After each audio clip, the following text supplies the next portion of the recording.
Donc bonjour à tous, une nouvelle vidéo. Aujourd'hui j'ai choisi d'être dans une de mes parcelles où, comme vous pouvez le voir derrière moi, j'ai démarré l'irrigation, et ce depuis 15 jours. Alors pourquoi je vais vous parler d'irrigation? Je vais vous parler d'irrigation car, comme dans des précédentes vidéos, je vous ai expliqué que la manipulation de l'information était permanente pour l'agriculture, comme pour d'autres secteurs, manipulée par qui on sait, les dirigeants des grands syndicats qui sont au service de l'agroalimentaire. Alors, qu'est-ce que vous allez entendre pour 2021? Vous avez déjà entendu parler de la catastrophe du gel sur les arbres fruitiers et sur la vigne. Maintenant, ce qui va vous arriver dans l'information médiatique, la manipulation permanente, vous allez entendre parler de la sécheresse. Donc effectivement, la sécheresse est très importante dans bon nombre de départements. Ça ressemble à 1976, c'est une sécheresse qui démarre très tôt. Et donc sur le terrain, les gens qui sont à la manœuvre médiatique, qui vont faire remonter les informations via les préfets et ensuite via les ministères, on va vous dire que le problème de l'agriculture, c'est la sécheresse. On entend parler des dégâts des sangliers. Dans certains départements, je pense au Cantal, il y a ce qu'il appelle les râteaux-pieds. Il y a les corbeaux qui mangent le maïs quand les paysans sèment le maïs.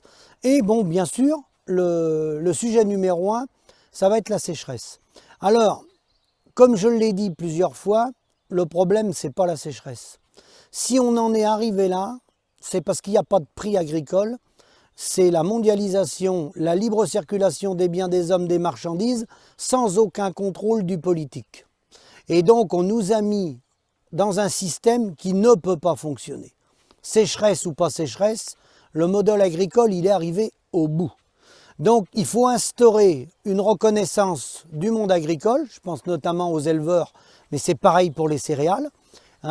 Il faut instaurer un prix minimum qui couvre les coûts de production et qui dégage, bien entendu, 2 SMIC et demi, une rémunération, pour pouvoir renouveler les générations et pouvoir racheter les outils à ceux qui partent à la retraite, qui puissent avoir une exploitation qui vende dans de bonnes conditions pour avoir une sortie de ferme, puisque les retraites agricoles, c'est entre 6 et 800 euros. Voilà les propositions qu'il faut. Alors après, faire croire que parce qu'il y a des sécheresses, oui, il y a des sécheresses, il y en a eu autrefois, mais ce n'est pas la sécheresse qui est responsable des catastrophes agricoles, ça va les accentuer, mais les gens, ils sont déjà dans des situations catastrophiques sans la sécheresse, à cause des prix qui sont trop faibles. Il faut instaurer des prix minimums avec une gestion des volumes. Je vais vous prendre un exemple. Cette semaine, on a eu plusieurs appels, nous, SAMU Social Agricole, plusieurs dossiers dans des départements complètement différents. Et vous allez voir que ce n'est pas la sécheresse qui est l'origine du malaise agricole, ça vient l'accentuer, mais ce n'est pas ça la raison. La raison, je le répète, c'est les prix agricoles, qui sont tenus non pas par Michel-Édouard Leclerc, mais par l'agroalimentaire qui est en cogestion avec notre syndicat, enfin celui qui est reçu à l'Élysée, tout du moins, parce que ce n'est pas le mien, mais c'est celui-là qui est écouté. Les 3 exemples que je vais vous prendre, c'est des éleveurs qui sont en hors-sol, qui ont eu des problèmes cette semaine, accidentels. Il fallait qu'ils se rendent aux urgences pour des questions de santé ou accident. Et il n'y avait personne pour les remplacer. Je dis bien personne pour les remplacer. J'ai appelé la MSA, il s'est trouvé que c'était le vendredi après-midi. J'ai appelé la MSA, plus personne répondait. Les services de remplacement n'avaient pas la personne adéquate à mettre tout de suite dans l'urgence. Fallait attendre à lundi. Et ces personnes-là, ces agriculteurs-là, pour la plupart étaient seuls, ou ceux qui avaient une épouse et ne connaissaient pas l'exploitation, elle n'était pas en mesure de remplacer, pas d'enfants pour prendre le relais, soit les enfants étaient aux études, soit ils étaient à l'extérieur, personne. Les voisins, comme tout le monde est au taquet par ce modèle de surproduction, tout le monde est débordé dans le boulot, donc personne pour remplacer les gars.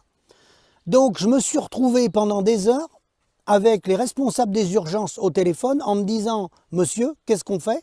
Il y a une personne, il y a mise en danger de la personne, non-assistance à personne en danger, il n'y a personne pour s'occuper de son élevage, c'est du hors-sol, hein. C'est des gens qui n'ont pas de terre. Donc ça n'a rien à voir avec la sécheresse, hein. Donc a fallu que je fasse des démarches et que j'impose par des dialogues avec les gens des urgences, faire comprendre aux responsables de l'agroalimentaire, c'est-à-dire des coopératives, qui prennent le relais pendant le week-end, le temps que le service de remplacement se mette en place à partir du lundi. Voilà où on en est arrivé. Mais poussons au bout. Pourquoi on en est là? Parce que ces exploitants en question ne dégagent pas de revenus. Et la vérité, c'est qu'ils ont le droit à 29 € par jour ou 30 € de la MSA d'indemnité. Souvent, ils n'ont pas d'assurance complémentaire, ou s'ils en ont une, elle est toute petite. Elle est toute petite et vous ne pouvez pas payer un salarié pour vous remplacer, même si vous êtes prêt à mourir, faut vous faire hospitaliser. Vous n'avez pas les moyens de prendre un salarié. Sachant que les éleveurs en question sont entre 70 et 85 heures semaine de temps de présence, du lundi au dimanche soir. Donc il faut 2 salariés. Donc 2 salariés avec les charges, je vous laisse faire le calcul. Il n'y a aucun agriculteur qui est assuré pour couvrir ça. Donc ça, il y a longtemps, c'est pas une nouveauté que je vous apprends. On aurait remonté 10 ans en arrière, c'était déjà comme ça. Simplement, c'est caché. Et je suis heureux pour les amis, mes copains, qui ont réussi à rentrer en temps et en heure dans les urgences. Leur vie est saine et sauve, à l'heure où je vous parle, parce qu'il aurait pu rester dans le coma. Je pense à 2 d'entre eux. Et j'ai été en relation avec les responsables des urgences qui étaient suffoqués et qui m'ont dit qu'ils n'étaient pas au courant que ça se passait comme ça sur le terrain dans les exploitations. Et ils ne sont pas au courant, et pour cause, vous verrez dans aucun journal agricole ce que je suis en train de vous dire. Dans aucun journal agricole. Voilà la situation de l'élevage. Une situation d'esclavage. Voilà où on est arrivé. Et moi le premier, demain matin j'ai un malaise cardiaque, on n'a pas les moyens dans l'exploitation. Ma femme n'est pas capable de tenir l'exploitation si je suis hospitalisé avec 2 salariés temps plein. Parce qu'il faut 2 salariés de temps plein pour assurer notre présence et faire le travail. On n'aura pas la rémunération pour les payer, ni l'assurance bien sûr adéquate. C'est absolument impossible. Et il n'y a aucun éleveur aujourd'hui qui est capable de se faire remplacer par du salariat. Je mets au défi les gens qui me disent qu'ils peuvent être 1 mois, 2 mois, 3 mois, 6 mois, 1 an, ça peut arriver, sans travailler. Comment ils font? C'est du bénévolat, c'est les parents, c'est des racolages comme ça.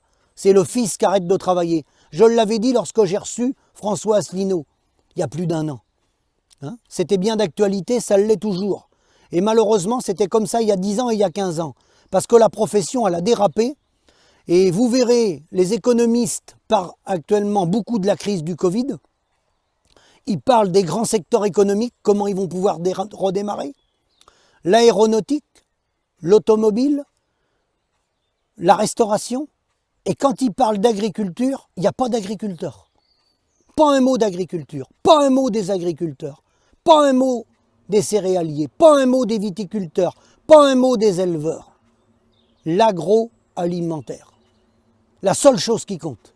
Nous, on est des petits soldats aux ordres de l'agroalimentaire. Voilà la vérité. Alors, ce que je vous décris, c'est pas du fantasme, c'est du réel. J'ai eu 3 cas cette semaine. Je suis très content parce que je commence à faire prendre conscience aux responsables des services des urgences de la vraie situation. Mes vidéos, ils vont les diffuser. Ils ont été très contents de dialoguer pendant certains plus d'1 heure avec moi au téléphone. Et ils sont suffoqués de voir comment, dans un pays aussi riche que la France, nos politiques ont pu laisser sombrer, je dis bien sombrer, assassiner, c'est un agricide, des paysans qui nourrissent le peuple, quasi gratuitement. Voilà la situation. Alors, ça va continuer, je ne me fais pas d'illusions, parce que j'entends pas parler d'instaurer un prix minimum, j'entends pas parler d'une gestion des volumes, je n'ai pas entendu parler que le système de libre-échange à tout va, il était mauvais, personne ne veut le remettre en cause. Donc dans les campagnes, ça meurt. Et ça meurt, c'était à feu doux, mais là, ça passe à la vitesse supérieure. Parce que bien entendu, si un incident climatique comme on est en train de vivre, la sécheresse, s'installe et perdure, il y a déjà beaucoup de casses. Dans beaucoup de départements, il y a 70% déjà de rendement en moins sur les coupes d'herbe. 50% dans les terres un peu meilleures. Et sur les céréales, il y a énormément de casses. Déjà. Donc la situation, la voilà. Ça, on doit être capable de le surmonter. Toutes les autres professions, ils ont des soucis. Ils ne viennent pas crier au secours tous les 4 matins. Pourquoi? Parce que quand ils travaillent, ils ont des marges. Ils ont un carnet de factures et ils ont des marges.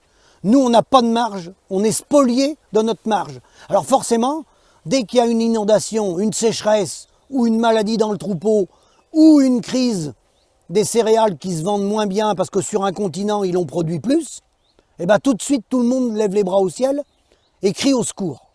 Et bien, il ne faut pas crier au secours.